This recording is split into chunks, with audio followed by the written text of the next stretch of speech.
வார்த்தை நம்ம இந்த மாசம் போல தியானிக்கிறோம். என்ன வார்த்தை தெரியுமா?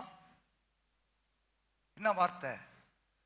நாம் ஐஸ்வர்யவானாகும்படி கிறிஸ்து நமக்காக தரித்திரனாயிருக்கிறார். அப்போ இயேசு கிறிஸ்துவை ஏற்றுக்கொண்ட எல்லா பிள்ளைகளும் இந்த உலகத்திலே ஒரு ஆசீர்வதிக்கப்பட்ட ஒரு வாழ்க்கை வாழ வேண்டும் என்றுதான் தேவன் விரும்புகிறார். அப்பதான் அவருடைய நாமம் மகிமைப்படும். ஆமென் சொல்லுங்க. அதை தான் நம்ம இந்த மாசம் ஃபுல்லா பார்த்து கொண்டிருக்கிறோம். நீங்கள் ஐஸ்வர்யவான் ஆகும் போது உங்க வாழ்க்கையில பல காரியங்கள் உண்டாகும். ஆமென் சொல்லுங்க. ஆமென், ஸ்தோத்திரம். சரி, இன்றைக்கு இன்னொரு சற்று வித்தியாசமான முறையில இந்த வார்த்தையை தியானிக்க போகிறோம். ஆண்டவர் அப்போஸ்தலனாகிய பவுல் மூலமாய் புதிய ஏற்பாட்டிலே பல சபைகளுக்கு பல நிருபங்களை எழுதி கொடுக்கிறார். ஒவ்வொரு சபைக்கும் ஒவ்வொரு நிருபங்களை கொடுத்து ஒவ்வொரு சபைக்கும் ஸ்பெசிபிக்கா ஒரு காரியத்தை அவர் அழுத்தம் கொடுப்பார். நான் நினைக்கிறேன் இந்த கொரிந்து சபைக்கு இல்லையா, அந்த ஜனங்களுக்கு அவர்கள் ஐஸ்வர்யவானாக வேண்டும் என்று இல்லையா தேவன் விரும்புகிறார் என்பதை அந்த திருச்சபைக்கு அவர் வெளிப்படுத்துகிறார். ஆமென். கொரிந்து சபைக்கு மாத்திரம் இல்லை, நம்முடைய சபைக்கு ஆண்டவர் வெளிப்படுத்தி இருக்கிறார். ஆமென் சொல்லுங்க. அப்போ கொரிந்து சபைக்கு ஆண்டவர் ஏன் இந்த வாக்குத்தத்தத்தை அவர் சொன்னார் என்பதை அந்த சபையில் உள்ள மக்களுடைய வாழ்க்கை எப்படி இருந்தது புரியுதா? ஆண்டவர் ஒரு சபையை ஆசீர்வதிக்கிறார் என்றால், ஒரு மனுஷனை ஆசீர்வதிக்கிறார் என்றால் திடீர்னு ஆசீர்வதிக்க மாட்டாரு. பைபிள் தெளிவா சொல்றது. வாசிக்க பார்க்கலாம். யாக்கோபு புஸ்தகம் 1ஆம் அதிகாரம். யாக்கோபு புஸ்தகம் 1ஆம் அதிகாரம் 12ஆம் வசனம். சோதனையை சகிக்கிற மனுஷன் பாக்கியவான். அவன் உத்தமன் என்று விளங்கின பின்பு. எப்ப அவனை பிளஸ் பண்ணுவாரு? அவனை உத்தமன் என்று விளங்கின பின்புதான் கர்த்தர் தம்மிடத்தில் அன்பு கூறுகிறவர்களுக்கு வாக்குத்தத்தம் பண்ணின ஜீவ கிரீடத்தை கொடுப்பார். கைத்தட்டுங்க பார்க்கலாம். யாக்கோபு நல்லா சொல்றாரு, சோதனையை சகிக்கிற மனுஷன் பாக்கியவான். அல்லது சோதனையில விடாமுயற்சியாய் நிக்கிறான் பார்த்தீங்களா, அவன் பாக்கியவான். அவன் உத்தமன் என்று விளங்கணும். இன்னும் சில பேரை நம்பி தேவன் ஏன் ஆசீர்வாதத்தை கொடுக்கலனா, இன்னும் உங்களை தேவனுடைய பார்வையில உத்தமனாக தேவன் இன்னும் நீங்க விளங்கல், அவ்வளவுதான். சோத்திரம். அப்ப நான் பாவியா பாஸ்டர்? நான் சொல்ல முடியாது. அவருடைய பார்வையில நீங்கள் நானும் உத்தமன் என்று விளங்கிய பின்பு கர்த்தர் தம்மிடத்தில் அன்பு கூறுவர்களுக்கு வாக்குத்தத்தம் உள்ள அந்த ஜீவ கிரீடத்தை கொடுப்பார். பிளஸிங்கை கொடுப்பார், நன்மைகளை கொடுப்பார். எத்தனை நம்புறீங்க? இது தேவனுடைய வசனம். இயேசுவின் சகோதரனாகிய யாக்கோபு எழுதின நிருபம் இது. புரியுதா? சோதனை இருக்கு, பிரச்சனை இருக்கு, கஷ்டம் இருக்கு. அதுல நீங்கள் உத்தமனா விளங்கணும். அந்த சபைக்கு பல பிரச்சனை வந்தது. அந்த கொரிந்து சபைக்கு பல பிரச்சனைகள், போராட்டங்கள், கஷ்டங்கள். அந்த சபை விசுவாசிகளுக்கு பல பிரச்சனை. ஆனாலும் அந்த சபையார் உத்தமமாய் விளங்கினார்கள். அதனால்தான் அந்த சபைக்கு தேவன் அந்த ஐஸ்வர்யத்தை அந்த சபைக்கு அருள் செய்கிறார். ஆமென் சொல்லுங்க. நிறைய பேர் பாருங்க, இந்த சோதனை காலத்தில் தான் தன் உத்தமத்தை இழந்து விடுவார்கள். போப்பா, இயேசு எனக்கு என்ன செஞ்சாரு? எப்பா இவ்வளவு வருஷம் இயேசு செஞ்சாரா இல்லையா? உன்னை உயிரா வச்சிருக்காரு, அது போதாதான்? வேற என்னங்க உனக்கு செய்யணும் அவரு? நீ நிர்மலம் ஆகாம இருக்கிறியே, அது போதாதான் இல்லையா? உன் கூட பிறந்தவங்க, உன் கூட படிச்சவங்க, உன் கூட வேலை இருந்தவங்க எவ்வளவு பேர் இன்னைக்கு இல்லையே நம்ம கூட? இன்னைக்கு நம்ம உயிரா இருக்கிறோமே. உண்மைதானே? உத்தமன் என்று விளங்க பண்ணு. அந்த கொரிந்து திருச்சபையில பல பிரச்சனைகள், அந்த மக்கத்தோனியா திருச்சபையில பல பிரச்சனைகள், தெசலோனிக்கே சபை மக்களுக்கு பல பிரச்சனைகள். அப்போஸ்தலன் பவுல் சொல்றாரு, துஷ்ட மிருகத்தோடு நான் போராடினேன், ஆனாலும் அந்த சபையார் உத்தமமாய் இருந்தார்கள். ஹல்லேலூயா. ஆமா, யோபு சொல்றாரு, என் உத்தமத்தை நிறுத்து பாரும் ஆண்டவரே. கவனிங்க, உங்க உத்தமத்தை தேவன் நிறுத்து பார்க்கணும். உங்களுடைய உண்மையை நிறுத்து பார்க்கணும். என்ன பிரச்சனை வந்தாலும் சரி, என்ன கஷ்டம் வந்தாலும் சரி, இல்லையா? ஆமா, உலகமே உன்னை எதிர்த்து நின்னாலும் சரி, நீங்க உங்க உத்தமத்தை இழக்கக்கூடாது. அக்கினி சூழ வரலாம், சிங்க கெபி வரலாம், இல்லையா? உன்னை கொண்டு போய் அக்கினி சூழ போடலாம். ஆனா ஸ்தோத்திரம், உன் உத்தமத்தை இழக்கக்கூடாது. புரியுதுங்களா? தேவன் நம்மளை ஆசீர்வதிப்பதற்கு இல்லையா, நம்முடைய வாழ்க்கையில நம்முடைய சபைகளில் இருக்கிற நம்முடைய வாழ்க்கையை தேவன் பார்க்கிறார். ஒன்று வாசிக்கலாம். 2 கொரிந்தியர் 1ஆம் அதிகாரம் 6வது வசனம். அந்த சபையில் இருந்த சில நல்ல காரியங்கள். ஆதலால் நாங்கள் உபத்திரப்பட்டாலும் அது உங்கள் ஆறுதலுக்கும் ரட்சிப்புக்கும் ஏதுவாகும். நாங்கள் ஆறுதல் அடைந்தாலும் அதுவும் உங்கள் ஆறுதலுக்கும் ரட்சிப்புக்கும் ஏதுவாகும்.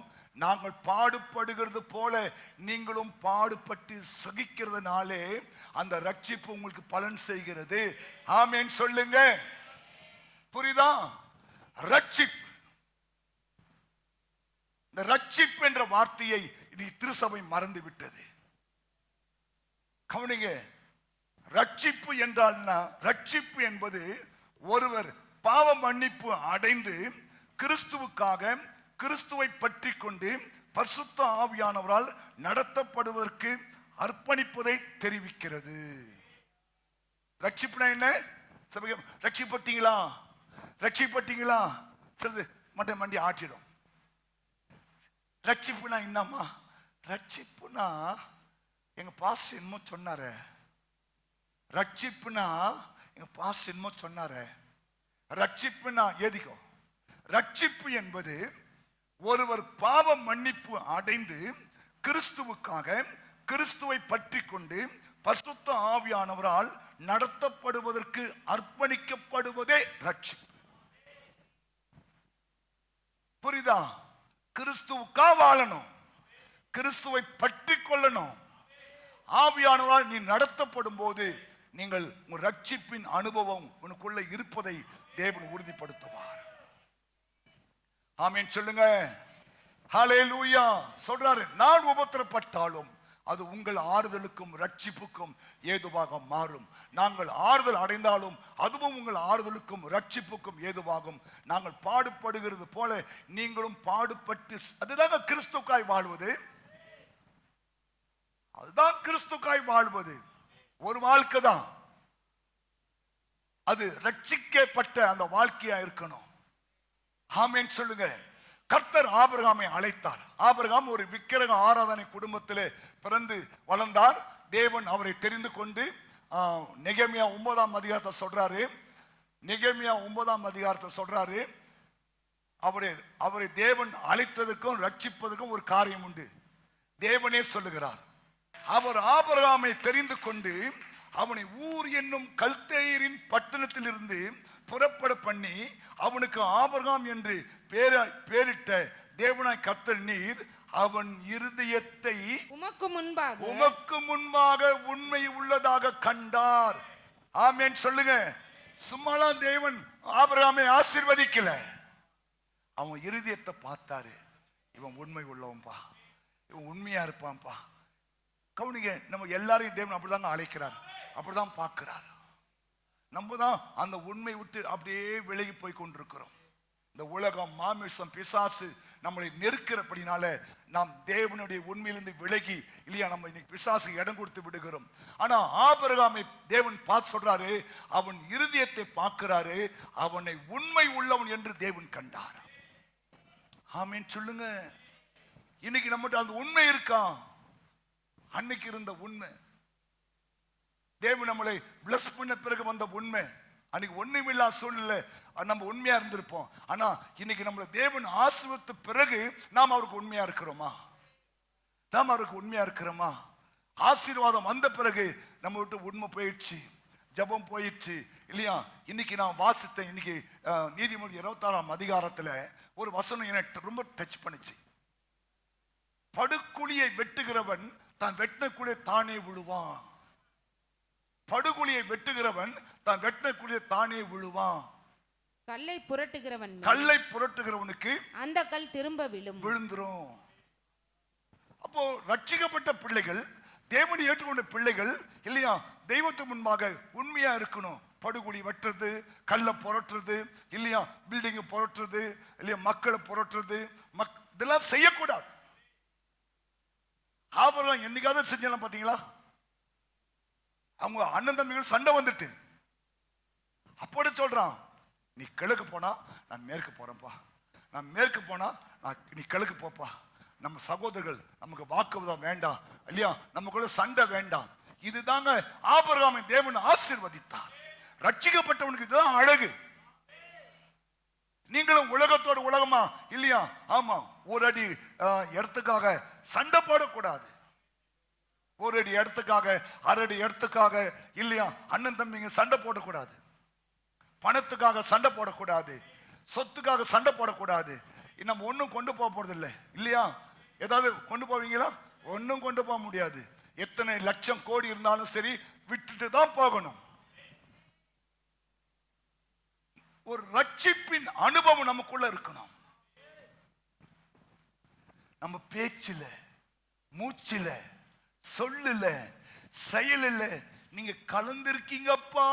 பாட்டு பாடுறமே வாழ்க்கையிலேயே, அது வாழ்க்கையில நடத்துறோமா இல்லையா? சொல்லுல, செயலில, பாட்டுல, உயிரில நீங்க கலந்திருக்கீங்க. உண்மையாது இயேசு கலந்திருக்காரா? உன் ஆவில இயேசு கலந்திருந்தா உனக்கு இந்த துர்க்கணம் வருமா? உனக்குள்ள கல்ல படுகொலி வெட்டத்துக்கு உனக்கு என்ன வருமா? கல்ல புரட்ட உனக்கு என்ன வருமா?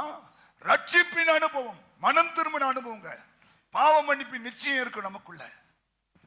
இயேசு கிறிஸ்துவுக்காக இயேசுவின் வழியில நாம் நடக்க கற்றுக்கொள்ள வேண்டும். ஆமென், ஹல்லேலூயா. ஆமா, உங்களை பார்த்தாவே, நான் அடிக்கடி சொல்றேன், உங்களை பார்த்தாவே கிறிஸ்தவங்களா நீங்க? எப்படி கண்டுபிடிச்சீங்க? இல்ல இவ்வளவு அன்பா பேசுறீங்க, இவ்வளவு கனிவா இருக்கிறீங்க, இவ்வளவு உண்மையா இருக்கீங்க. நான் நிறைய முறை சொல்லி இருக்கிறேன். நுங்கம்பாக்கம் ஸ்டேஷன்ல ஒரு அம்மா ட்ரெயினுக்காக காத்திருக்கும் போது, ட்ரெயின் வந்த உடனே எல்லாரும் ட்ரெயின் பிடிக்க ஓடினாங்களாம். இந்த அம்மா இவ்வளவு பேர் பொட்டு வச்சிருந்தாங்களாம். ட்ரெயினுக்கு ஓடும் போது 10 ரூபாய் கீழே கடந்துச்சான். எடுத்து டிடிஆர் கையில் கொடுத்துட்டு, யாரோ 10 ரூபாய் மிஸ் பண்ணிட்டாங்க சார், கொடுத்துருங்க சார். உங்களை வச்சு அங்க உங்களை வச்சு பாருங்களேன், அங்க உங்களை வச்சு பாருங்களேன். கர்த்தருக்கே ஸ்தோத்திரம். விண்ணப்பத்தை கேட்டவரே. டீ குடி கூட கால்சல் உட்கார்ந்த ஜெபம் பண்ண, கத்த பாயில் போட்டு போடுவல 10 ரூபாய்க்கு ஆசைப்பட்டா 10,000 ரூபாய் விட்டுருடி. ஒரு இந்த அம்மாக்கு இருக்கிற அந்த உத்தமம், உண்மை உனக்குள்ள இருக்கா? கடவுள் எப்படி உங்களை பிளஸ் பண்ணுவார்? எப்படி உங்களுக்கு தேவன் இந்த வாக்குத்தத்தங்களை நிறைவேற்றுவார்? சொல்றார், அந்த ரட்சிப்பு, அந்த மக்கள் அந்த ரட்சிப்பை விடல பாருங்க. உபத்திரப்படுறாங்க, கஷ்டப்படுறாங்க, பாடுபடுறாங்க. ஆனா அவங்க அந்த உபத்திரத்தின் மத்தியிலும் தன் ரட்சிப்பை கவனமாய் காத்து கொண்டார்கள். ஆமீன் சொல்லுங்க. எந்த சூழ்நிலையிலும் உங்க ரட்சிப்பை விட்டுறாதீங்க இல்லையா? அதுதான் உங்களுக்கு பரலோகத்துக்கு கொண்டு போய் சேர்க்கும். ரட்சிப்பு என்றால் என்ன? பாவ மன்னிப்பின் நிச்சயம். கிறிஸ்துவுக்காக வாழணும், கிறிஸ்துக்காக வாழணும், கிறிஸ்துவை சார்ந்து வாழணும், ஆவியானுடைய வழிநடத்த உனக்கு உண்டாகணும், அர்ப்பணிச்சு வாழணும். அதுதான் ரட்சிப்பு. இது இருந்தா உங்களுக்கு இந்த வாக்குத்தத்தத்தை கர்த்தர் நிறைவேற்றுவார். ஆமென் சொல்லுங்க. அந்த கொரிந்திய திருசபை மக்களை நீ வீட்டுல வாசிங்க இல்லையா? அந்த மக்கள் பாருங்க, அந்த கஷ்டத்தின் மத்தியிலும், உபத்திரவத்தின் மத்தியிலும், பாடுகள் மத்தியிலும் அந்த ரட்சிப்பை உறுதியாய் காத்துக் கொண்டார்கள். பதற்றமே அடையக்கூடாது. விசுவாசிக்கிறவன் பதற, நீ பதறிடுற, பதறக்கூடாது. என்னதான் நடக்குது பார்க்கலாமே. கர்த்தர் விட மாட்டாருங்க. சொல்றான், கர்த்தருக்காய் பொறுமையோடு காத்திருந்தேன், அவரின் பக்கமாய் சாய்ந்து என் விண்ணப்பத்தை கேட்டார். நான் கர்த்தருக்காய் பொறுமையோடு காத்திருந்தேன். பதற்றம் அடையக்கூடாது, வார்த்தையை விடக்கூடாது இல்லையா? அமைதியாயிடணும். ஒரு அம்மா ஒரு சாமியார் போய் கேட்குறாங்க, ஐயா என் புருஷன் நல்லா இருக்கணும்னு நான் அந்த விரதம் எடுக்கிறேன், இந்த விரதம் எடுக்கிறேன் இல்லையா, மண் விரதம் எடுக்கிறேன், மனுஷோர் சாப்பிட்றேன், அதை பண்ணுறேன் இதை பண்ணுறேன், ஆனாலும் இல்லையா இன்னும் எனக்கு பயமா இருக்குது ஐயா, என் குடும்பத்தில் சமாதானமே வரமாட்டுதுன்னு சொன்னார். அப்போ அவர் சொன்னாராம், மௌன விரதம் இரு, மௌன விரதம் இரு. சில சமயம் மௌன விரதம் இல்லையா, நம்ம அப்போதான் நம்முடைய மவுத்தை ஓபன் பண்ணுவோம். நீ ரட்சிக்கப்பட்டவள் என்பதை மக்கள் பார்க்கணும். இந்தாங்க சர்ச்சைக்கு போறீங்க, பக்கத்து வீட்டில் ஒரே சண்டை நடக்குது, புருஷன் பொண்டாட்டி அடிச்சுக்கிறாங்க, தட்டு பறக்குது, சோறு பறக்குது, அது பறக்குது, இது பறக்குது, ரைட் இல்லையா? அதெல்லாம் வரக்கூடாது. கர்த்தர் ஒப்பு கொடுக்கும். அந்த ரட்சிக்கப்பட்ட அந்த அந்த அனுபவங்கள் நம்ம வாழ்க்கை தொடர்ந்து நடக்கணும். ஆமென் சொல்லுங்க. ஹல்லேலூயா. கிறிஸ்துவுக்காக வாழணுன்ற வைராக்கியம் இருக்கணும், கிறிஸ்துவோடு கூட இருக்கணும், சார்ந்து வாழணும். கிறிஸ்துக்காக மாத்திர கிறிஸ்துவை சார்ந்து வாழ வேண்டும். அதான் ரட்சிப்பின் அனுபவங்கள். ஆவியானவர் ஒவ்வொரு நாளும் ஆவியானவரே என் கூட பேசுங்க, என் கூட பேசுங்க, என் கூட பேசுங்க, என் கூட அவருடைய ஆலோசனை கேட்டு அதுக்கு உங்களை அர்ப்பணிச்சு வாழும்போது உங்க வாழ்க்கை வெற்றியாய் கர்த்தர் செய்வார். வெற்றியை இதுதான் ஆபிரகாம் வாழ்க்கையில் செஞ்சார் ஆண்டவர். 12ஆம் அதிகாரத்தில் அவனை அடைக்கிறாரு. 13ஆம் அதிகாரம் சொல்றாரு, கர்த்தர் அவனை சீமானாய் மாற்றினார். அவனை சீமானாய் மாற்றினார். அழைக்கும் போது உன் தேசத்தை விடு, உன் தேசத்தையும் இனத்தையும் தகப்பன் வீட்டையும் விட்டுட்டு என் பின்னாடி வான்னு சொன்னாரு. அவன் விட்டுட்டு வந்தான். 13ஆம் அதிகாரத்துல கர்த்தர் அவனை சீமானாய் மாற்றுகிறார். நீ விட்டுட்டு வந்து இல்லையா 10 வருஷம் ஆச்சு, எதை நடந்துதா? ஆனா உண்மை, கர்த்தர் போய் சொல்ல மாட்டார், உன்னை மாற்றுவார். அந்த ரட்சிப்பை காத்துக் கொள்ளுங்க. இயேசு ஏற்றுக்கொண்டீங்களா? அது உண்மை. தோத்திரம். அவர்தான் மெய்யான ஆண்டவர், மெய்யான ஆண்டவர். ஹல்லேலூயா. நம்முடைய பாவத்துக்காய், நம்முடைய அக்கிரமத்துக்காய், நம்முடைய மீறுதலுக்காய் நமக்காக அவர் சிலுவையை அடைந்தவர். புரியுதுங்களா? புரியுதா? அந்த ரட்சிப்பை காத்துக் கொள்ளுங்கள். அப்போ உங்களுக்கு ஆண்டவர் தம்முடைய வாக்குத்தத்தமான ஆசீர்வாதத்தை உங்களுக்கு தருவார். 2வது வாசிக்கலாம். விண்ணப்பத்தினால் ஊழியர்களுக்கு உதவி செய்தார்கள். 2 கொரிந்தியர் 1:11. அநேகர் மூலமாய் எங்களுக்கு உண்டான தயவுக்காக அநேகரால் எங்கள் நிமித்தம் ஸ்தோத்திரங்கள் செலுத்தப்படும் பொருட்டு நீங்களும் விண்ணப்பத்தினால் எங்களுக்கு உதவி செய்யுங்கள். ஆமென். கவனிங்க, ஏன் அந்த சபை மேல கர்த்தர் தம்முடைய ஆசீர்வாத மழையை ஊற்றினார்? அந்த சபையாருக்கு தன்னை ஐஸ்வர்ய சம்பனராக வெளிப்படுத்துறார்னா, அந்த திருசபையார் ஊழியம் செய்கிறவர்களுக்காக இரவும் பகலும் விண்ணப்பம் செய்கிறவர்கள். கவனிங்க, இந்த கடைசி நாள வந்திருக்கிறோம். நீங்கள் உங்களுக்கு தேவன் கொடுத்த ஊழியக்காரர்களுக்காய் நீங்க அதிகமா செபிக்கணும். அப்படி உண்டா உங்க வாழ்க்கையில? ஒரு 5 நிமிஷமாவது எங்க பாஸ்டருக்கா ஜெபம் பண்றப்பா, அவருக்கு இன்னும் கிருபை தாங்க, பலன் தாங்க, அபிஷேகத்தை கொடுங்க, இன்னும் வரங்கள் வல்லமையை கொடுங்க, பயன்படுத்துங்க, நல்ல சுகபல ஜீவனை கொடுங்கன்னு சொல்லி நீங்க செபிக்கணும். நம்ம சபையில ஊழியம் செய்யற உதவி ஊழியக்காரர்கள், மனைவி, பிள்ளைகளுக்கெல்லாம் நீங்க செபிக்கணும். அது ஒரு ஆசீர்வாதம். ஏன்னா என் ஊழியக்காரன் எங்கேயோ அங்கே நான் இருப்பேன் ஆண்டவர் சொல்லுகிறார். அவர் தம்முடைய தூதர்களை காற்றுகளாகவும் ஊழியக்காரரை அக்கினி சோலையாய் பயன்படுத்தி இருக்கிறார். மாத்திரமல்ல, வெளிப்படுத்தும் விசேஷத்துல ஊழியர்களை தன் கரத்திலே தூக்கி சுமக்கிறார் ஆண்டவர். ஆமென் சொல்லுங்க. இன்னைக்கு இந்த சபையில இவ்வளவு பேர் ரட்சிக்கப்படுறாங்க, இன்னும் ரட்சிக்கப்பட போகிறார்கள் இல்லையா? 2030 25,000 பேர் ரட்சிக்கப்படணும். ஒரு கைத்தட்டி எஸ். ஆமா, அதெல்லாம் நடக்காது பாஸ்டர். உன்னை வச்சு ஒண்ணும் பண்ண முடியாது. ஏன்னா ஒரு அவிசுவாசியம் தான் போதும், அது நிறைவேறாது. ஆண்டவருக்கு ஒரு நிமிஷம் போதும். அவர் ஒரு கீழ்காற்றை வீசினார்னா காடை வந்து பாளையத்தில் நிரம்பிடும். ஆமீன் சொல்லுங்க. எத்தனை பேருக்கு 2030 25,000 பேர் கொண்ட சபையாய் இந்த சபை இருக்கணும்னு கொஞ்சம் துளி நம்பிக்கை இருக்கா? நம்பிக்கை இந்த கைத்தடி ஆண்டவரை மையப்படுத்து. நம்பிக்கையெல்லாம் விட்டுடு. எங்க அநேகரை கொண்டாகிலும் ரட்சிப்பது தேவனுக்கு தடையே இல்லை. நீ செய்யலன்னா உன்னை விட்டா உன்னரால கொண்டு வர ஆண்டவர். புரியுதா? நான் செய்ய மாட்டேன், கர்த்தருக்கு ஸ்தோத்திரம். ரட்சிப்பும் சகாயமும் இன்னொரு இடத்துல எழும்பும். நீயும் உன் தகப்பன் விட்டாரும் தோத்திரம் அழிவீர்கள். புரியுதா? தரிசனத்தோடு சேர்ந்து செயல்படணும். ஒரு ஆத்ம ஆதாயம் சொல்றாங்களா, போய் ஒரு ஆத்ம ஆதாயம் கொண்டு வரணும். தேவ நாம மகிமைப்படணும். புரியுதா? ஊழியர்களை நீங்க வச்சதா அவருடைய சித்தம் நிறைவேறும். அப்ப நீங்க யாருக்கு ஜெபம் பண்ணணும்? ஊழியக்காரர்கள் நிறைய ஜெபிக்கணும். ஜெபிக்கும் போது அவங்களுக்கு ஆண்டவர் புது புது திட்டங்களை கொடுப்பார், புது புது யோசனை கொடுப்பார் இல்லையா? அவருடைய ராஜ்யம் பலப்பட, அவருடைய பரலோகம் நிரம்ப தேவையான ஆலோசனை கொடுப்பார் இல்லையா? அது உங்க மூலமாய் செயல்பட வைப்பார். ஆமென் சொல்லுங்க.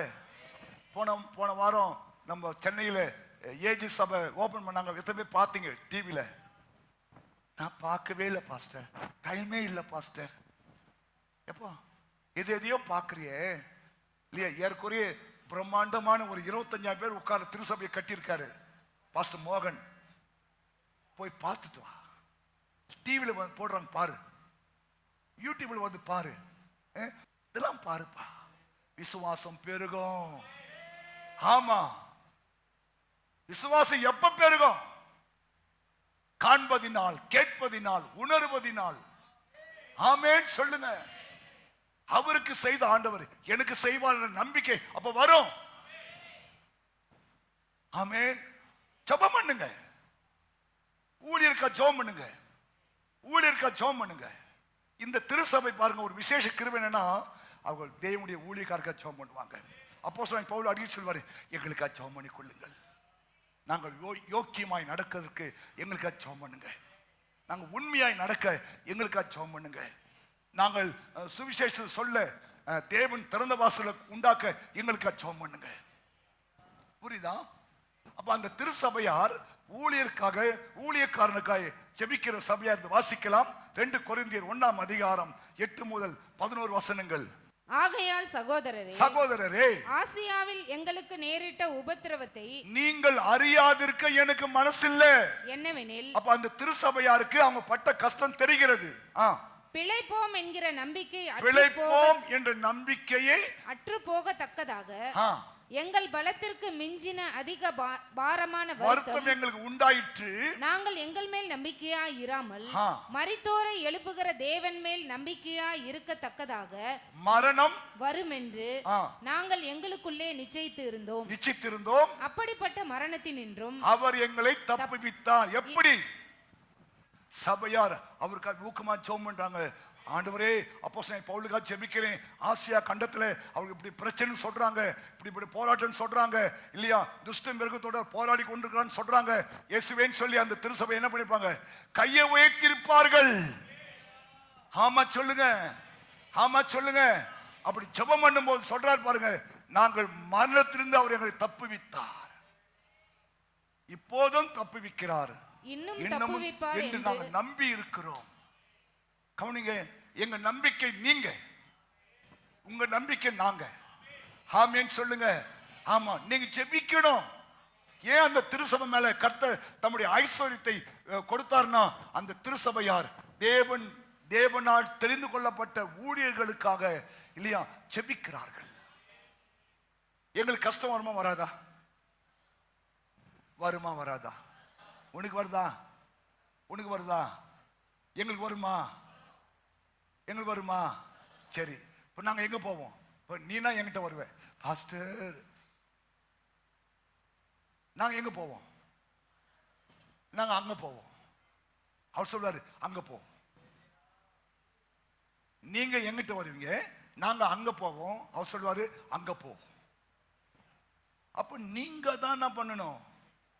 தேவனே இல்லையா, எங்க ஊழியக்காரக்கா ஜெபிக்கிறோம் ஆண்டவரே இல்லையா, ஆசியாவிலே அவ்வளவு ஒரு உபத்திரவம் ஆண்டவரே இல்லையா, நாங்க தப்போம் என்ற நம்பிக்கை இல்லை. அப்போ எப்படி இவன் தப்பிச்சாங்க? அந்த சபையார் ஊக்கமா ஜெபம் பண்ணாங்க. ஆண்டவரே ஐயா அப்போஸ்தலனாகிய பவுலுக்காக ஜெபிக்கிறோம் இல்லையா, தீமோத்தேயுக்காக ஜெபிக்கிறோம் ஆண்டவரே இல்லையா, அந்த தீத்துக்காக ஜெபிக்கிறோம்னு சொல்லி அவங்க ஜெபம் பண்ணதுனால கர்த்தர் தம்முடைய அனுக்கிரகத்தை அந்த ஊழியக்காரர் மேல போட்டார் தேவன். ஆபிரகாம் ஒரு வார்த்தை கொடுத்தார் ஆண்டவர், உன்னை ஆசீர்வதிக்கிறவர்களை நான் ஆசீர்வதிப்பேன், உன்னை சபிக்கிறவர்களை நான் சபிப்பேன். ஊழியக்காரன் ஆசீர்வதிங்க. சில சமயம் கஷ்டம் இருக்குதான், கஷ்டம் இருக்குதான். ஆனா என் கஷ்டத்தை நீ கேட்டியா ஒரு நாளாவது? உன் கஷ்டத்தை சொல்ற, பாஸ்டர் வரவே இல்லை, பாஸ்டர் போகவே இல்லை, பாஸ்டர் இப்படி இல்லை, பாஸ்டர் அப்படி இல்லை, இப்போ பணக்கார வீட்டுக்கே போயின்னு இருக்கிறாரு, ஏழு வீட்டுலாம் வரதே கிடையாது, அன்னைக்கு அடிக்கடி வருவார், இப்போ வரதே கிடையாது. சரி, நீ என்னைக்காவது பாஸ்டர் உங்களுக்கு ஏதாவது பிரச்சனை இருக்கா சொல்லுங்க பாஸ்டர், நான் ஜெபம் பண்ணுறேன். பாஸ்டர் உங்களுக்கு ஏதாவது தேவை இருக்கா பாஸ்டர் சொல்லுங்க, ஜெபம். என்னைக்காவது நீங்கள் கேட்டுருக்குமா? ஹலோ, நீ கேட்க வேண்டாம், ஜெபம் பண்ணா போதும். அவரை ஆசீர்வதிக்கிறேன்ப்பா. ஆமா சொல்லு, உன் வேலை என்ன? ஆசீர்வதிக்கிற வேலை. எங்க ஊழியக்காரங்க ஆசீர்வதிக்கிறேன்ப்பா, அவர் நல்லா இருக்கட்டும்.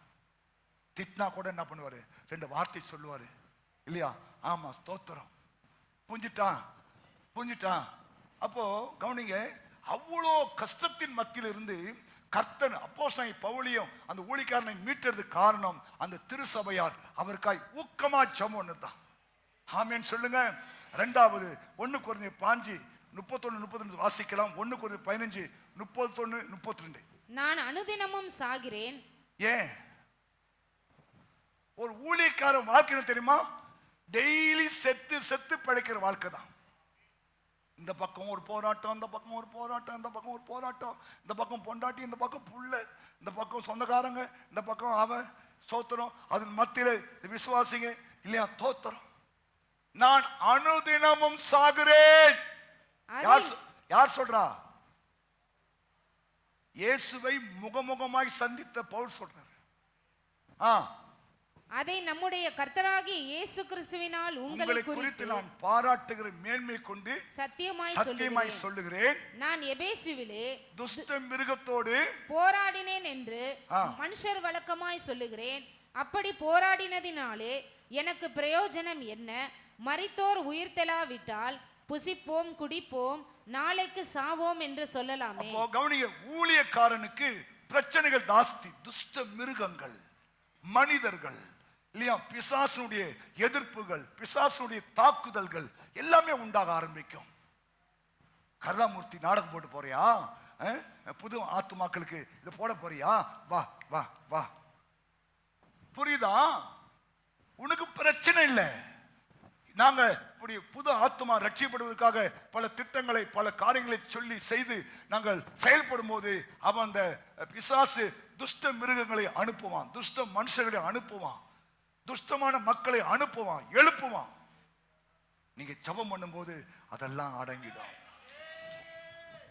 அதனாலதான் சொல்றேன், அந்த புக்கை வாங்கி ஜெபம் பண்ணுங்க. சபைக்கா ஜெபம் பண்ணுங்க, ஊழியத்துக்கா ஜெபம் பண்ணுங்க, ஊழியக்காருக்கா ஜெபம் பண்ணுங்க. ஆமென். இந்திய தேசத்துக்கா ஜெபம் பண்ணுங்க இல்லையா. தங்க மேல ஏற்சா சர்ன்னு ஒரு லட்சம் வந்துதான் இப்ப இறங்கிட்டான். பைபிள் சொல்ற, என் நாமம் தரிக்கப்பட்ட என் ஜனங்கள் தங்களை தாழ்த்தி ஜெபம் பண்ணி என் முகத்தை தேடி தங்கள் பொல்லாத வழியை விட்டு திரும்பினால் கர்த்தர் ஜெபத்தை கேட்டு பாவத்தை மன்னித்து தேசத்திலே சேமத்தை உண்டாக்குவார். கைத்தட்டு செபிங்க, எல்லாம் ஜெபம் பண்ணுங்க. நீங்க தான் உலகத்துக்கு உப்பு, பூமிக்கு உப்பு. நீ சாரமற்று போயிட்டீனா இல்லையா, உலகம் அழிந்துடும். இப்ப கொஞ்சம் மழை பெய்யுதுன்னா அது காரணம் உங்க ஜெபமும் என் ஜெபம் தான். ஜெபத்தை விட்டுறாத. ஊழியக்காரனுக்கா ஜெபம் பண்ணு, ஊழியக்காரன் குடும்பத்துக்கா ஜெபம் பண்ணு, உதவி ஊழிய செய்யற மக்களுக்கா ஜெபம் பண்ணு, கேச லீடருக்கா ஜெபம் பண்ணு. அப்ப பாருங்க இல்லையா, ஸ்தோத்திரம், தேவ திட்டம் நிறைவேற ஆரம்பிக்கும். தேவ திட்டம் நிறைவேற ஆரம்பிக்கும். தேவ திட்டம் நிறைவேறும். தேவ தரிசனம் நிறைவேறும். ஆமென். வாசிக்கிற இன்னொரு வசனத்தை மத்தேயு 26:37-38. ஏன் இயேசுவே ஜெபிக்க சொன்னார் பாருங்க. எனக்கு இந்த பேதுருவையும் செபெதேயுவின் குமாரர் இருவரையும் கூட்டிக் கொண்டு போய் துக்கமடையவும் வியாகுலப்படவும் தொடங்கினார். அப்பொழுது அவர் அவர் இயேசு, என் ஆத்துமா மரணத்துக்கு ஏதுவான துக்கம் கொண்டிருக்கிறது, நீங்கள் இங்கே தங்கி என்னோட கூட விழித்திருங்கள் என்று சொன்னார். கவனிங்க, இந்த வானத்தை பூமியும் படைத்த தேவாதி தேவன் இயேசு மனித அவதாரம் எடுத்து இந்த உலகத்துல வந்து நம்முடைய பாவங்களை ஏற்றுக்கொண்டு நமக்காய் சிலுவையில் மரித்தார் என்று பார்க்கிறோம். கர்த்தர் அதை நிறைவேற்றுவதற்கு அவர் இங்கே கடைசி ஒரு ஜெபத்தை செய்ய சொல்றாரு சீஷரை பார்த்து. சீஷர்களே, என் ஆத்துமா மரணத்துக்கு ஏதுவான துக்கம் கொண்டிருக்கப்பா. அப்படின்னா என்ன? ஜெபம் வரலப்பா, எனக்கா நீங்க என்ன பண்ணுங்க, ஜெபம் பண்ணி என்ன தாங்கன்னு சொன்னா இந்த 3 பேரும் தூங்கினா. புரியுதா? நீங்க ஜெபம் பண்ணி நாங்க என்ன பண்றோம், கொஞ்ச நேரம் தூங்குறோம்.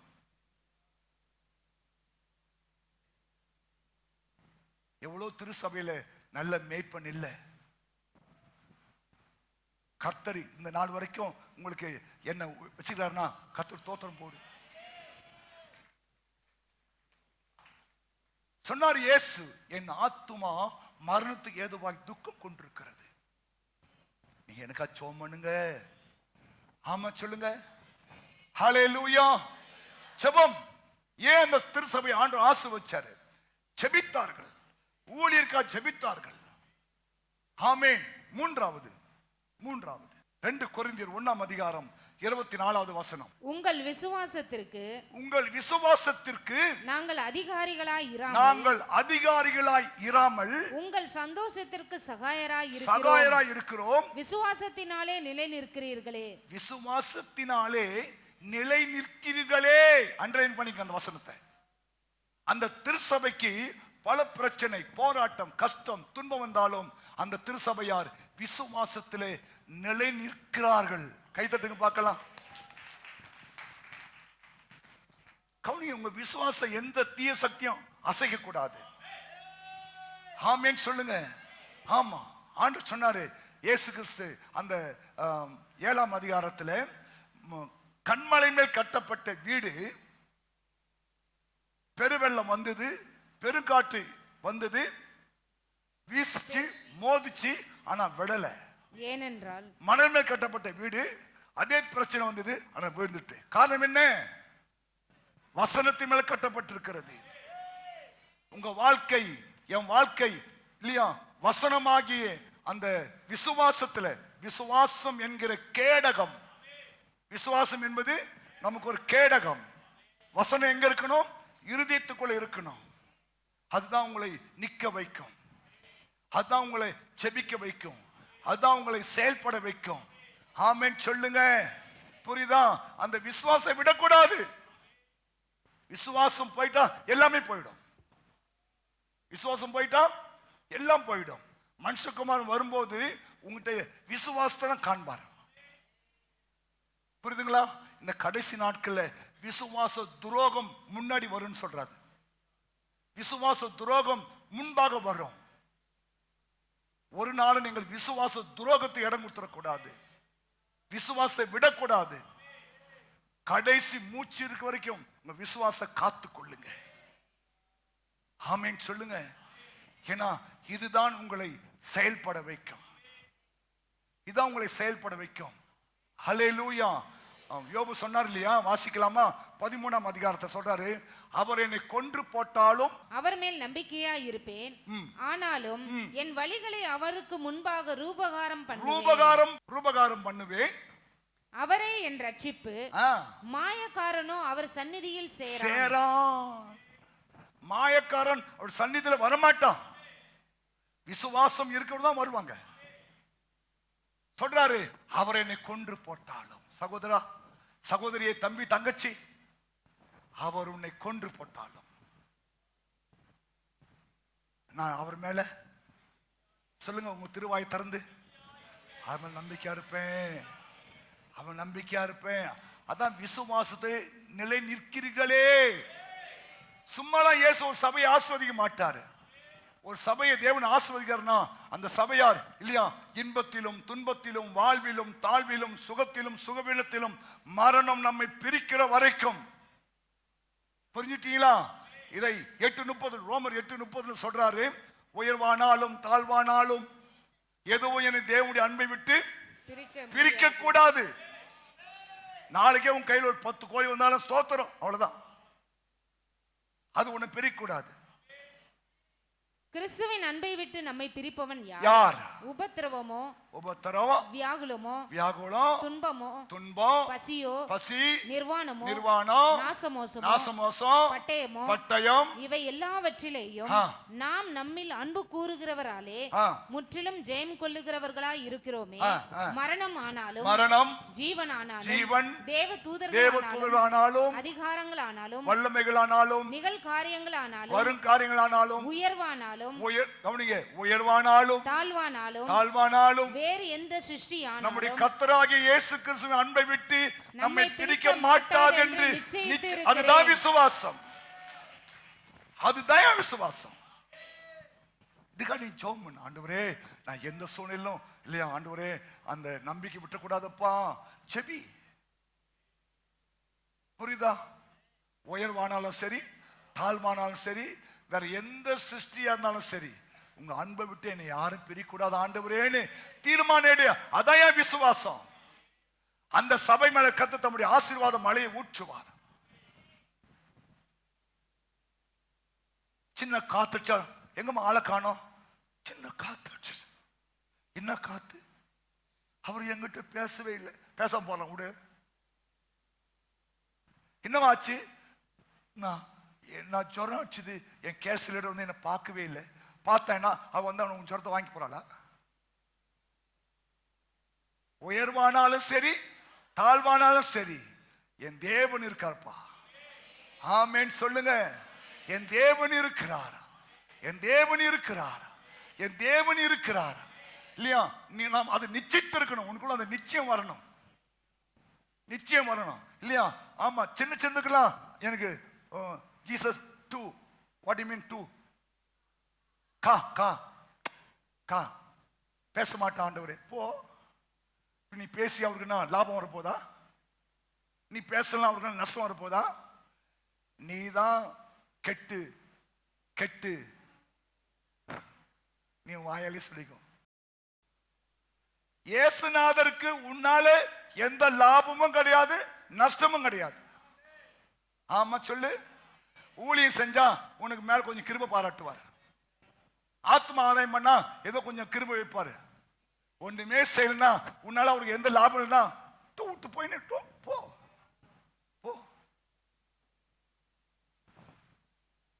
ஹல்லேலூயா. நான் நிச்சயித்திருக்கிறேன். ஏன் தேவனுடைய அன்போடு பிரிக்காது. இதுக்கெல்லாமாடா இயேசப்பாவோட அன்பை விட்டுருவ? நீ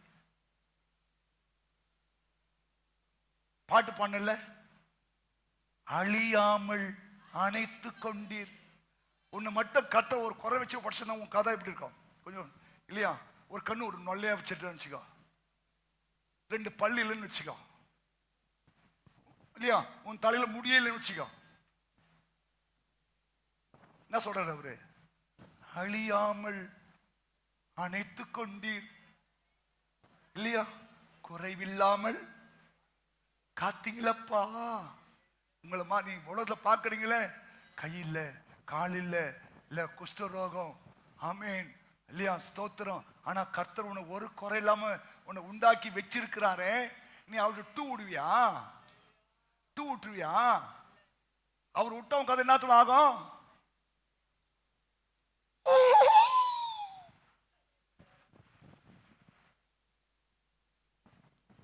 ரெண்டு நாளாகவும் 5:2 சொல்றாரு, நீ கர்த்தரை தேடினால் அவர் உனக்கு தன்னை வெளிப்படுத்துவார்.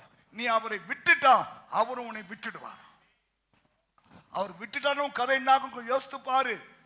இதுவரைக்கும் கர்த்தர் உன்னை விடல, விடக்கூடாது. நீ அது நிச்சயம் உனக்குள்ள இருக்கணும், இல்லையா? என் மீட்பர் உயிரோடு இருக்கிறார்ப்பா. ஆமென்.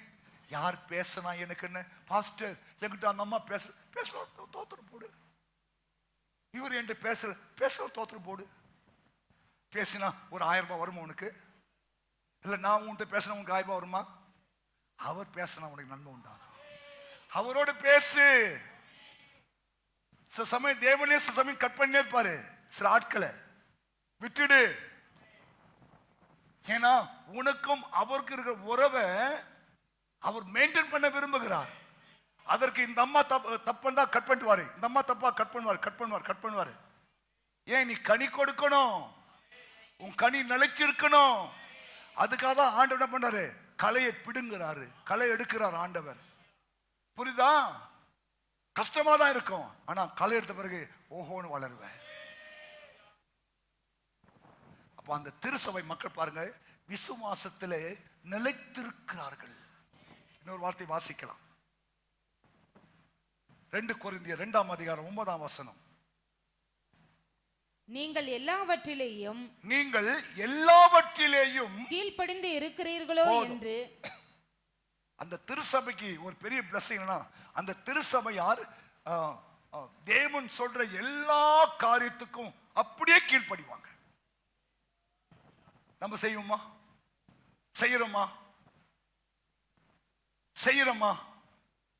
அந்த 1ஆம் அதிகாரம் 5ஆம் வசனம். துக்கம் உண்டாக்கினவன் எனக்கு மாத்திரம் அல்ல, ஒருவாறு உங்கள் எல்லாருக்குமே துக்கம் உண்டாக்கினான். நான் உங்கள் எல்லார் மேலும் அதிக பாரம் சுமத்தாதபடிக்கு இதை சொல்லுகிறேன். அப்படிப்பட்டவனுக்கு அநேகரால் உண்டான இந்த தண்டனையே போதும். ஆதலால் அவன் அதிக துக்கத்தில் அமிழ்ந்து போகாதபடிக்கு நீங்கள் அவனுக்கு மன்னித்து ஆறுதல் செய்ய வேண்டும். அந்தபடி உங்கள் அன்பை அவனுக்கு காண்பிக்கும்படி உங்களை வேண்டிக் கொள்ளுகிறேன். நீங்கள் எல்லாவற்றிலேயும், இதுதாங்க கீழ்ப்படிதல். அன்பை காட்டுறோம், மன்னிக்கிறோம் இல்லையா, மறக்கிறோம். கோபமா உனக்கு 1 நிமிஷம் தான் இருக்கணும். விதேஷ் கவனிங்க, கோபம் எவ்வளவு உனக்கு? 1 நிமிஷம் தான். 60 செகண்ட்ஸ். 1 2 3 4 60 செகண்ட் தான். அது மேல உனக்கு கோபம் தான் உமக்கே ஸ்தோத்திரம். எவ்வளவு கோபம் வந்தாலும் 1 நிமிஷம் தான் இருக்கணும். எத்தனை பேருக்கு அப்படியே இல்ல பாஸ், எனக்கு 1 நாள் 2 நாள் 3 நாள் 4 நாள் தொலைஞ்சிரும், பிசாசு உள்ள வந்துருவான். அததான் எபேசு சொல்றாரு, சூரியன் அஸ்தமிப்பதற்கு முன்பாக உன் கோபம் தணியணும். தனியலைன்னா உனக்கு பிசாசு இடம் கொடுத்துட்டு நான் ஒத்துறேன். நீ தேவ அன்பு உனக்குள்ள இருந்துச்சுன்னா ரைட், ஓகே, கர்த்தர் நல்லவர், ஆமென் சொல்லுங்க. அதுதான் தேவ. அதான் சொல்றேன், நீங்க எல்லாத்தையும் கீழ்ப்படுறீங்க. மன்னினா மன்னிச்சிடுறீங்க, அன்பு கொடுனா அன்பு செலுத்துறீங்க, கொடுனா கொடுக்குறீங்க, கஷ்டத்தின் மத்தியிலும் உதாரணமாய் செய்றீங்க, போறீங்க வரீங்க, தர்மம் பண்றீங்க, எல்லாம் செய்றீங்க. நீங்கள் எல்லா காரியத்திலேயும் எனக்கு கீழ்ப்படிஞ்சிருக்கீங்க. ஆமா சொல்லுங்க. நம்ம எல்லாத்தையும் கீழ்ப்படிஞ்சிருக்கீங்களா? உங்களால கீழ்ப்படிய முடியாத காரியமா இருந்தாலும் தேவன் வார்த்தைக்கு கீழ்ப்படியணும். கஷ்டமா இருந்தாலும் கடினமா இருந்தாலும் கீழ்ப்படியணும். அப்பதான் உன் மேல தேவன் தம்முடைய வாக்குத்தத்தமான ஆசீர்வாத மழையை பெய்ய பண்ணுவார். அனலும் இல்லாம குளிரும் இல்லாம வெதுவெதுப்பா இருந்துட்டு என்னை ஆசீர்வதியும், என்னை ஐஸ்வர்யவனா மாத்துன்னு கேட்டா தெய்வத்தால் மாற்ற முடியாது. நீ உத்தமன் என்று விளங்க பண்ணணும், உத்தமன் என்று விளங்க பண்ணணும். நீ உண்மை உள்ளவன், நல்லவன் இல்லையா? ஆமா, நீ தேவனுக்கு பிரியமானவன், அப்படிலாம் நீங்க சாட்சி பெற வேண்டும். இந்த ஜென்மத்தில் முடியாது பாஸ்டர், அப்ப போட்டு விடு. உனக்கு அடுத்த ஜென்மம் கிடையாது, இதே ஜென்மம் தான், ஒரே ஜென்மம் தான். புரியுதா? ஒரே ஜென்மம் தான். வாழ்ந்தாலும் இயேசு, செத்தாலும் இயேசுக்கு தான் சாவணும், வேற ஜென்மம் இல்லை. அப்புறம் பார்த்துக்கலான்னு விடாத, உடனே கீழ்ப்படி. கர்த்தர் எனக்கு சகாயர், நான் பயப்பட மாட்டேன். மனுஷன் எனக்கு என்ன செய்வான்? எனக்கு துக்கம் உண்டாக்கினவன் உனக்கும் துக்கம் உண்டாக்கி இருக்கிறான். அவனை மன்னிச்சுட்டுன்றாரு, அன்பு பாராட்டுன்றாரு, கசப்ப விடுன்றாரு. யாதொரு கசப்பான வேறு உனக்குள்ள முளைக்க கூடாது. புரியுதா? அப்படி என்னைக்கு உனக்குள்ள கசப்பு வருதோ பசுத்தாவி விலகிடுவார், பசுத்தாவி விலகிடுவார். சவுல் மேல் இருந்த ஆவி விலகின பிறகு அவன் பட்டான் பாருங்க பாடு, கடைசியில இல்லையா தற்கொலை பண்ணி செத்து போனான். மேல இருக்கிற அபிஷேகம் உன்னை போக கூடாது. அபிஷேகம் போறதுக்கு முன்னாடி மன்னிப்பு கேட்டுடணும். சங்கீதம் 51 தாவீது பாருங்க மன்னிப்பு கேட்கிறான். ஆண்டவரே உங்க சமூகத்தை விட்டு தள்ளிடாதீங்க, உங்க பரிசுத்தாவியை விட்டு எடுத்துடாதீங்க ஆண்டவரே கெஞ்சிடான் பாருங்க. ஏன்? அவனுக்கு அந்த பரிசுத்தாவியுடைய மகிமை தெரியும். நான் சொல்லட்டுமா, உங்க மேல தேவன் கிருபையாய் கொடுத்தான் அபிஷேகத்தை இழந்துடாதீங்க.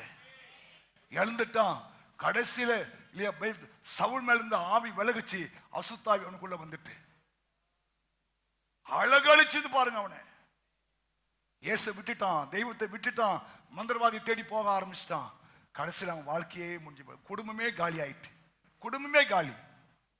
ஒரே நாள்ல சவுலும் அவன் பிள்ளை யோனாத்தானும் செத்தாங்க ஒரே நாள்ல. வேண்டாம், நம்ம மேல்கள் தேவ ஆவி விலகக்கூடாது. மன்னிப்பு கேளு, அப்பா என்னோடு கூட இருங்க இல்லையா, உங்க சமூகத்தை தள்ளிடாதீங்க, உங்க பரிசுத்தாவியை விட்டு எடுத்துடாதீங்க ஆண்டவரே. சந்தோஷம் மகிழ்ச்சியும் காண செய்யும் ஆண்டவரே. என்னை ஈசோப்பினால் கழுவும் ஆண்டவரே. என்னமா கெஞ்சினா தெரியுமா? பைபிள் சொல்லுது, அந்த ஒரு பாவத்தை தவிர வேற எந்த பாவமும் தாவீது செய்யல. நீ பாவத்து மேல பாவம் செய்யற, அக்கறத்து மேல அக்கறை செய்யற, செய்யக்கூடாது. உன்னை உத்தமனா தேவன் பார்க்கிறார். உனக்காக ஒரு ஸ்தலத்தை ஆயத்தம் பண்ணி கொண்டிருக்கிறார். அதை விட்டுடக்கூடாது. நீ ஒருவேளை போஜனத்துக்காக சிரேஷ்ட புத்திரபாகத்தை வித்து போட்ட ஏச மாதிரி வாழ்க்கை மாறக்கூடாது. ஆமா சொல்லுங்க. ஹலோ, இந்த உலகலாம் மாயை, உலகலாம் மாயை. இந்த உலகத்துக்காக தேவ அன்பை விட்டுறாத, தேவ சமூகத்தை விட்டுறாத. தேவன் உனக்கு ஆயத்தம் பண்ணி வைத்திருக்கிற அந்த மகிமையான ஆசீர்வாதத்தை விட்டுறாதீங்க. புரியுதா? புரியுதா? கர்த்தர் நல்லவர். ஏன் அந்த சபையை கர்த்தர் ஆசீர்வதிச்சார்னா, அந்த சபையார் பாருங்க இல்லையா, எல்லாத்துக்கும் கீழ்ப்படுகிறாங்க. மன்னினா மன்னிச்சுடு, அன்பாயிருந்தா அன்பாயிரு, தாழ்மையா இருந்தா தாழ்மையாரு, தாழ்ந்து போனா தாழ்ந்து போ, கசப்பமான கசப்பு வைக்காத. மனுஷன் எதை விதைக்கிறானோ அதை அறுக்கணும். இன்னைக்கெல்லாம் நாளைக்கு நீ உப்பு தொன்னா தண்ணி குடிச்சுதான் ஆகணும். எதுக்குமா உனக்கு அந்த பனிஷ்மெண்ட்? தேவனுடைய வார்த்தை கீழ்ப்படிஞ்சு போயினே இரு. உன்னால முடிஞ்ச மட்டும் உனக்கு கீழ்ப்படி. ஹல்லேலூயா, ஆமென். நம்மள எழுந்து நிக்கலாம். இன்னொரு வார்த்தை உண்டு, 2 கொரிந்தியர் 7:1, பரிசுத்தமாகுதலை தெய்வ பயத்தோடு பூரணப்படுத்தினவர்கள் அந்த திருசபையார். வேண்டாம், பரிசுத்தமாகுதலை தெய்வ பயத்தோடு பூரணப்படுத்தினார்கள். எழுந்துருங்க. கஷ்டமா இருக்கா? ஆவியானவர் பேசுகிறார், காதுள்ளவன் கேட்க கடவன். அவர் ஐஸ்வர்ய சம்பனர் தான், உனக்காக தரித்திரானது உண்மைதான். ஆனா உங்க வாழ்க்கையில தேவன் எதிர்பார்க்கிற இல்லையா அந்த காரியெல்லாம் இருந்தா உன் வாழ்க்கை எல்லா பிரச்சனையும் மாற ஆரம்பிக்கும். கர்த்தர் உனக்காக யுத்தம் பண்ண ஆரம்பிப்பார். ஹல்லேலூயா. ஆமா, சத்துருக்கள் மடங்கடிக்கப்படுவார்கள். கண்ணை மூடி, ஆண்டவரே என்னை தகுதிப்படுத்துங்க சுவாமி, நாங்கள் ஐஸ்வர்யவான் ஆகும்படி எங்களுக்காக தரித்திர ஆண்டீர் ஆண்டவரே. அந்த ஆசீர்வாதத்தை நாங்கள் இழந்துடக்கூடாது ஆண்டவரே. அந்த ஆசீர்வாதத்தை நாங்கள் இழந்துடக்கூடாது ஆண்டவரே. அந்த ஆசீர்வாதத்தை நாங்கள் இழக்கக்கூடாது ஆண்டவரே. கேளுங்க வாய் திறந்து. கொஞ்ச நேரம் ஜெபம் பண்ணுங்க. ஜெபம் பண்ணு வாலிப பிள்ளையை, ஜெபம் பண்ணு. உனக்கு கொடுத்த அபிஷேகத்தை நீ விட்டுறாத. ஆமா, இந்த உலகம் மாமிசம் பிசாசு மேல மயங்கி திரிந்து கர்த்தர் கொடுத்த அபிஷேகத்தை விட்டுறாத. இந்த அபிஷேகம் உன்னை உயர்த்தும், இந்த அபிஷேகம் உன்னை கனப்படுத்தும், இந்த அபிஷேகம் உனக்கு காரியத்தை உண்டாக்கும், இந்த அபிஷேகம் உன்னை உன் கொம்பு உயரும். கை உயர்த்தி ஒப்பு கொடுத்து ஜெபம் பண்ணுங்க. பரலோக பிதாவே, உம்முடைய குமாரன் இயேசுவின் நாமத்திலே உம்மை நோக்கி வருகிறோம். இந்த மன மகிழ்ச்சியான இந்த காலை வேளைக்காய் ஸ்தோத்திரம். கொரிந்து திருசபைக்கு நீர் ஐஸ்வர்ய சம்பனராய் வெளிப்பட்டீர் ஆண்டவரே. அப்பா, எங்கள் சபைக்கும் எங்கள் விசுவாச குடும்பங்களுக்கும் நீர் ஐஸ்வர்ய சம்பனராய் வெளிப்பட வேண்டும் என்பதை ஆண்டவரே நாங்கள் விரும்புகிறோம் ஆண்டவரே. அந்த திருசபையாருக்குள் இருந்த அந்த ரட்சிப்பின் அனுபவங்கள், அந்த திருசபையாருக்குள் இருந்த அந்த விசுவாசம், அந்த திருசபையாருக்குள் இருந்த வேண்டுதல், அந்த திருசபையாருக்குள் இருந்த பரிசுத்தமாகுதலில் பூரணமாகுதல் எல்லாமே எங்க வாழ்க்கையிலும் எங்கள் குடும்பத்திலும் எங்கள் திருசபையிலும் உண்டாகும்படியாய் நாங்கள் ஜெபிக்கிறோம். எங்க திருசபை மக்களை அப்படி மாற்றும் ஆண்டவரே. ஆமா, உமக்கு உகந்த காணிக்கையாய் உங்களை உருவாக்கி தாரும் ஆண்டவரே. இவங்க வாழ்க்கையில் இருக்கிற அந்த கஷ்டங்கள், வறுமைகள், தரித்திரங்கள் மாறட்டும் ஆண்டவரே. இயேசுவே, நீங்கள் ஐஸ்வர்யவானாகும்படி உங்களுக்காய் அவர் தரித்திரானார் என்ற வார்த்தை நிறைவேற உதவி செய்யுங்க ஆண்டவரே. எல்லா கடன் பிரச்சனைகள் மாறட்டும் ஆண்டவரே. வழிவாசலை உண்டாக்கும் ஆண்டவரே, வழிகளை உண்டாக்கும் ஆண்டவரே. ஆசீர்வதி, பெரிய காரியங்களை செய்யும். இப்போதும் புறப்பட்டு போகிறார்கள், உம்முடைய கரம் கூட இருக்கட்டும். வரப்போற புது மாசத்தை ஜெபத்தோடு ஆரம்பிக்க நீர் உதவி செய்யும். இயேசு கிறிஸ்து மூலம் ஜெபிக்கிறோம் நல்ல பிதாவே. என் ஆத்துமாவே கர்த்தரை ஸ்தோத்திரி.